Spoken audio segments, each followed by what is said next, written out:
ایک دفعہ کا ذکر ہے کہ ایک ملک کا مالک جو بہت غصے والا تھا اور کسی سے زیادہ بات نہیں کرتا تھا، لیکن جب بھی کسی سے بات کرتا یا تو ڈانٹ پلانے کے لیے یا پھر ضروری معلومات مہیا کرنے کے لیے کرتا۔ سبھی مزدور اس سے بات کرتے ہوئے گھبراتے تھے۔ ایک دفعہ مل میں ایک نیا مزدور آیا۔ اس نے جب مالک کے بارے میں باتیں سنی تو اس سے رہا نہ گیا۔ اس نے اپنے ساتھیوں سے کہا، ہمیں مالک سے دوری نہیں بنا کر رکھنی چاہیے۔ ممکن ہے کہ اس کی طبیعت میں ہنسی مذاق شامل ہی نہ ہو۔ اس مزدور کے بیٹے کی سالگرہ تھی۔ اس مزدور نے اپنے بیٹے کی سالگرہ پر مالک کو بھی بلایا، لیکن وہ نہیں آیا۔ دوسرے دن مزدور نے مالک کے پاس آ کر بہت خوش اخلاقی سے کہا، سر، آپ کل میرے بچے کی سالگرہ پر نہیں آئے۔ میں آپ کے لیے کچھ لایا ہوں، کیا میں وہ آپ کو دے سکتا ہوں؟ مالک نے سنجیدگی سے اس مزدور کو دیکھا اور بولا، مجھے کسی چیز کی ضرورت نہیں، اگر تمہیں کچھ چاہیے ہو تو بولو۔ مزدور نے مالک کی طرف مسکرا کر دیکھا اور بولا، آپ اگر ویسا کر دیں جو میں چاہتا ہوں تو یہی میرے بیٹے کی سالگرہ کا تحفہ ہوگا۔ مالک کو بہت حیرت ہوئی۔ اس نے مزدور سے پوچھا، تم مجھے کیا دینا چاہتے ہو اور مجھ سے کیا کروانا چاہتے ہو؟ مزدور نے 2 سفید رنگ کے ربن نکال کر مالک کو دکھائے۔ مالک نے پوچھا، یہ کیا ہیں؟ مزدور نے کہا، یہ مجھے کبھی کسی نے دیے تھے جب میں دوسروں سے دور دور رہتا تھا۔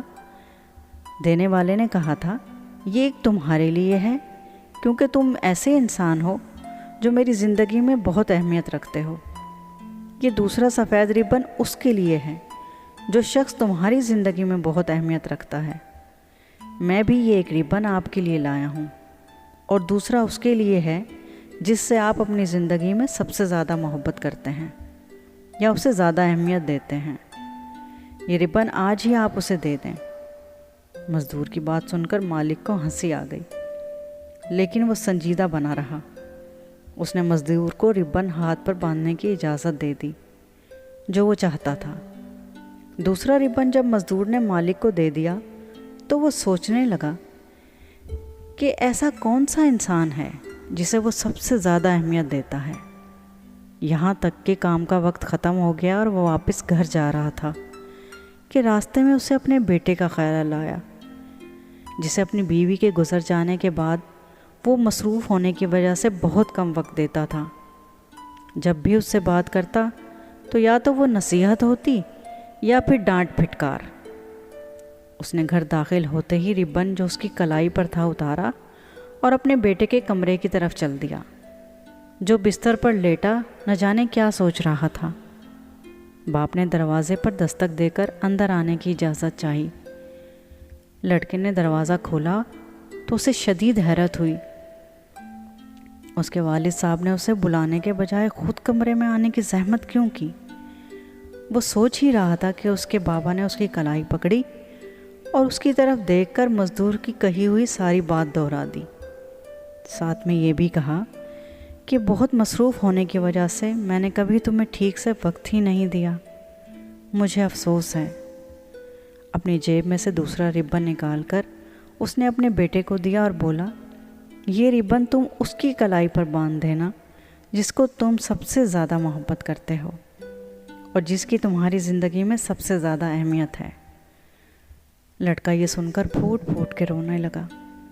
اس نے اپنے باپ کی کلائی پکڑی اور بولا، بابا، یہ میں آپ کو ہی باندھوں گا۔ میں سوچتا تھا کہ آپ مجھ سے بالکل پیار نہیں کرتے اور میں کچھ دنوں سے خودکشی کرنے کے بارے میں سوچ رہا تھا۔ آپ کی چھوٹی سی بات نے مجھے جینے کے لیے وجہ دے دی ہے۔ میں آپ سے بہت پیار کرتا ہوں بابا۔ مل کے مالک کی آنکھوں میں آنسو آ گئے۔ اس نے اپنے بیٹے کو اپنے سینے سے لگا لیا۔ دوسرے دن جب وہ مل میں گیا تو اس نے اس مزدور کو خاص طور پر اپنے آفس میں بلایا جس نے اسے ربن دیا تھا۔ جیسے ہی مزدور کمرے میں داخل ہوا تو مالک کے چہرے پر مسکراہٹ آ گئی۔ مزدور نے مالک کے چہرے پر مسکراہٹ دیکھی تو وہ بھی مسکرا دیا۔ مالک نے اس مزدور سے پوچھا، کہ تمہیں مجھے ربن دینے کی کیا سوجی؟ مزدور نے مسکرا کر مالک کی طرف دیکھا اور بولا، جب میں نے آپ کے چہرے کی سختی دیکھی تو سمجھ گیا کہ سالوں سے آپ نے کسی سے محبت کا اظہار نہیں کیا اور نہ ہی کسی نے آپ سے محبت کا اظہار کیا ہے۔ سر، محبت کا اظہار انتہائی ضروری ہے۔ کبھی کبھی چھوٹا سا عمل دوسروں کی زندگی بدل دیتا ہے۔